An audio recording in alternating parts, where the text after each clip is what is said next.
నమస్తే, welcome to 99 TV. YS భారతిపై అసభ్యకర, అభ్యంతరకర, నీచపు వ్యాఖ్యలు చేసిన టీడీపీ కార్యకర్త చేబ్రోలు కిరణ్ను గుంటూరు పోలీసులు అదుపులోకి తీసుకుని విచారణ చేస్తున్నారు. చూస్తున్నాం కదా, ఈయనే చేబ్రోలు కిరణ్, టీడీపీ కార్యకర్త, గుంటూరు జిల్లా. ప్రస్తుతం గుంటూరు పోలీసులు ఈయన అదుపులోకి తీసుకున్నారు. ఆయన తాను చేసిన విధ్వంసానికి తానే భయపడిపోయి క్షమాపణలు చెప్పుకున్నాడు. అమ్మా భారతమ్మ, నేను క్షమాపణలు చెప్తున్నాను, దయచేసి నన్ను క్షమించమ్మా అని. ఎందుకు అతను దిగొచ్చాడు? ఇదే పని జగన్మోహన్ రెడ్డి గారు ఆ రోజు వల్లభనేని వంశీని అంటే, వంశీ మీరు మాట్లాడింది తప్పు, విత్డ్రా యువర్ వర్డ్స్ అని ఉంటే ఆయన కూడా విత్డ్రా చేసుకుని ఉండేవాడు కదా, ఆయన పశ్చాత్తాపం ప్రకటించి ఉండేవాడు కదా.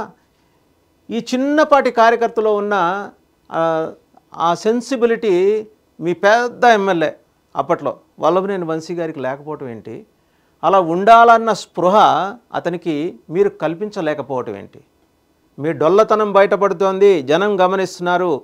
రాజకీయంగా మీకు చంద్రబాబు నాయుడు గారికి జగన్మోహన్ రెడ్డి గారు ఎటువంటి వైరాలున్నా రాజకీయ పరంగా మీరు రాజకీయ పొలిటికల్ ప్లాట్ఫామ్స్ మీద తేల్చుకోండి. బట్ వ్యక్తులకు వచ్చేప్పటికీ, వ్యక్తిత్వ హననానికి వచ్చేప్పటికీ మీరు మీ పార్టీ ఎమ్మెల్యేలు పాల్పడుతున్న లేదా చేస్తున్న అభ్యంతరకర వ్యాఖ్యలు ఎంతటి విధ్వంసానికి రాష్ట్రంలో దారి తీశాయి, చివరికి మిమ్మల్ని 151 నుంచి 11కి దించాయి మీకు తెలుసు. సరే, ఇంతకీ చేబ్రోలు కిరణ్ ఏమంటున్నాడో ఎందాం ఒకసారి. దయచేసి అమ్మ భారతి, జగన్మోహన్ రెడ్డి గారికి మీ ఇద్దరు కూడా దయచేసి నేను నిజం చెప్తున్నాను, నేను అన్నమాట చాలా తప్పు. మీ భారతి గారు కాళ్ళు పట్టుకొని నేను ఒక ఆడ వారి గురించి ఇలాగ మాట్లాడటం నా తప్పు. దయచేసి మీ కాళ్ళు పట్టుకుని నేనైతే క్షమించండి. నేనైతే క్షణికావేశంలో ఈ మాట అనాల్సి వచ్చింది, క్షమించి దయచేసి. నేనైతే ఈ రోజు మాట్లాడిన మాటలకి ఒక ఆడవారిని ఇలాగ మాట్లాడిన తర్వాత నేనైతే మాత్రం దయచేసి క్షమించండి ప్లీజ్. నేనైతే ఇంకనైతే వీడియోలు చేయదలుచుకోలేదు. నేను చేసిన పొరపాటు జీవితంలో ఇంకా నేనైతే చేయదలుచుకోలేదు. అమ్మ క్షమించు భారతి గారు. ఇన్ఫ్యాక్ట్ ఈ అంశం మీద ముఖ్యమంత్రి చంద్రబాబు తీవ్ర ఆగ్రహం వ్యక్తం చేశారు. తమకైనా పరాయి వారికైనా ఒకే న్యాయం ఉండాలన్న ఆ ప్రిన్సిపల్కి కట్టుబడి ఉన్న ముఖ్యమంత్రి చంద్రబాబు నాయుడు ఇలాంటి మహిళల పట్ల ఇలాంటి అభ్యంతరకర వ్యాఖ్యలు చేస్తే సహించేది లేదని చెప్పేసి స్ట్రాంగ్ సిగ్నల్ ఇచ్చారు. ఆ మాటకు వస్తే టీడీపీ సోషల్ మీడియాలో కూడా చాలామంది కిరణ్ చేసిన అభ్యంతరకర వ్యాఖ్యల్ని తప్పుపట్టారు. ఇంతకుముందు ఆర్కే రోజా మీద, మాజీ మంత్రి ఆర్కే రోజా మీద కూడా ఆయన ఇలాంటి వ్యాఖ్యలే చేశారు. మ్యాచ్కి వెళ్తుంటే దయచేసి వెళ్ళమాకండి, మీరు మ్యాచ్కి వెళ్తే ఆ మ్యాచ్ ఓడిపోతుందని, అలాగే కుంభమేళాకి వెళ్తే అక్కడ తొక్కిసలాట జరిగిందని, ఇలా చాలా నాన్సెన్సికల్ కామెంట్స్ చేశారు. అయితే అధిష్టానం చాలా తీవ్ర ఆగ్రహంతో ఉందని తెలుసుకున్న తర్వాత క్షమాపణలు చెప్పారు. సో అసలు ఏం జరిగింది, అలాగే ఈ విషయంలో టీడీపీ అధిష్టానం ఎలాంటి నిర్ణయం తీసుకుంది, వైసీపీ ఏ రకంగా ఇంతకుముందు వ్యవహరించింది, అందుకు భిన్నంగా టీడీపీ ఎంత మర్యాదపూర్వకంగా వ్యవహరించింది అనేది ఇక్కడ అంశాల వారీగా మాట్లాడుతున్నాను నేను.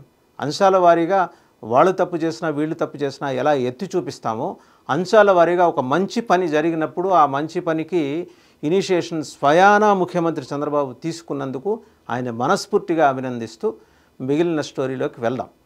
ఏంటంటే, ఒక్కసారి మనం పాత సంఘటనలు గుర్తు చేసుకుందాం. ఒకసారి ఇక్కడ ఒక సంగతి ప్రస్తావన చేయాలి.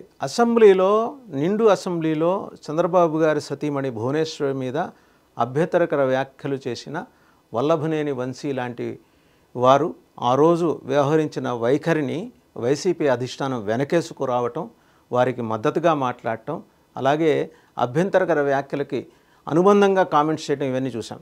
బట్ చెక్కు చెదరని నాయకుడు చంద్రబాబు. ఆయన ఏమన్నారు, ఆ రోజు కూడా తన సతీమణి పట్ల ఆ రోజు అభ్యంతరకర వ్యాఖ్యలు చేసిన వాళ్ళ వైఖరిని దుమ్మెత్తిపోసి ఇది ఎవరికీ జరగకూడదన్నారు. భువనేశ్వరి గారు కూడా, ఆయన సతీమణి భువనేశ్వరి గారికి కూడా అదే మాట అన్నారు, ఏ మహిళకి ఇటువంటి ఇబ్బంది రాకూడదు అన్నారు. సో అలా కట్టుబడి ఉన్న కుటుంబం వాళ్ళది, దంపతులు వాళ్ళు. ఈరోజు చంద్రబాబు గారు వైఎస్ భారతి గారి మీద ఆ చేబ్రోలు కిరణ్ అనే టీడీపీ కార్యకర్త చేసిన అసభ్యకర, అభ్యంతరకర, నీచపు వ్యాఖ్యలు, అంతకుమించి ఇంకక్కడ మాట్లాడటానికి లేదు, మీద తీవ్ర ఆగ్రహం వ్యక్తం చేశారు. తనకు తన కుటుంబానికి అన్యాయం జరిగినప్పుడు, తనకు తన కుటుంబానికి అవమానం జరిగినప్పుడు ఏ రకంగా సమాజం స్పందించి తనకు అండగా నిలిచిందో, ఈరోజు ప్రతిపక్ష నాయకుడు మాజీ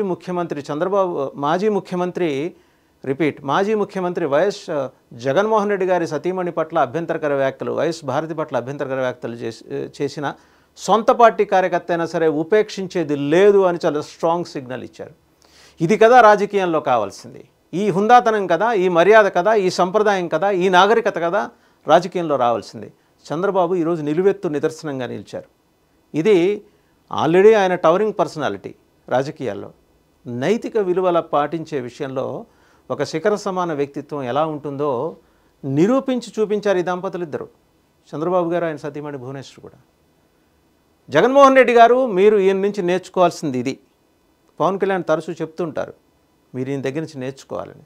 ఇదిగో ఇది, ఈ హుందాతనం, ఈ మర్యాద మీ తండ్రి గారికి సమకాలీనుడైన ఈయన ఎలా వ్యవహరించారు, మీ సతీమణి వైఎస్ భారతి గారి పట్ల ఎవరో ఒక టీడీపీ కార్యకర్త చేసిన దానికి ఈయన ఎలా వ్యవహరించారు, ఆ రోజు నిండు శాసనసభలో ముఖ్యమంత్రి స్థానంలో కూర్చున్న మీరు ఎలా వ్యవహరించారు, ఒకసారి రివ్యూ చేసుకోండి. సో చూసాం కదా, ఇది ఇద్దరు నాయకుల వ్యక్తిత్వాలకు సంబంధించిన క్లియర్ కట్ అనాలిసిస్, సమగ్ర విశ్లేషణ. జగన్మోహన్ రెడ్డి గారి సమక్షంలో అసెంబ్లీలో వల్లభనేని వంశీ ఏ రకమైన అభ్యంతరకర వ్యాఖ్యలు నారా భువనేశ్వరి గారి మీద చేశారో, ఆ తర్వాత పరిణామాలలో వైఎస్ఆర్సీపీ ఎలా వ్యవహరించిందో, సబ్సిక్వెంట్గా చంద్రబాబు గారు ఎంత మనస్తాపానికి గురయ్యారో, ఆ కుటుంబం ఎంత వేదనకు గురైందో మనం అంతా చూసాం, చంద్రబాబు గారి కుటుంబం. కానీ ఈరోజు అదే రకమైన అవమానకరమైన, అభ్యంతరకరమైన, అసభ్యకరమైన, నీచమైన వ్యాఖ్య ఒక తెలుగుదేశం కార్యకర్త చేస్తే 24 అవర్స్లో 24 గంటల వ్యవధిలో నేరుగా ముఖ్యమంత్రి స్పందించారు. చంద్రబాబు నాయుడు గారు, తెలుగుదేశం పార్టీ జాతీయ అధ్యక్షుడు, ఆయన స్పందించి తక్షణం మాత్రమే చర్యలు తీసుకోండి పోలీసులకి చెప్పారు. అరెస్టుకు ఆదేశాలు జారీ చేశారు. ఇప్పుడు అతను చేబ్రోలు కిరణ్ని పోలీసులు అదుపులోకి తీసుకున్నారు, గుంటూరు పోలీసులు అదుపులోకి తీసుకున్నారు. తీసుకోకముందే అతను అపాలజీ చెప్పాడు, అధిష్టానం ఆగ్రహం చూసి అపాలజీ చెప్పాడు. అనవసరమైన అంశాలు, ప్రత్యేకించి మహిళల వ్యక్తిత్వ హననానికి పాల్పడే ఇటువంటి ఎలిమెంట్స్ విషయంలో తమ ప్రభుత్వం ఎలా ఉంటుందో నిరూపించుకొని మరి జనాలకి ఆదర్శంగా నిలిచారు చంద్రబాబు గారు.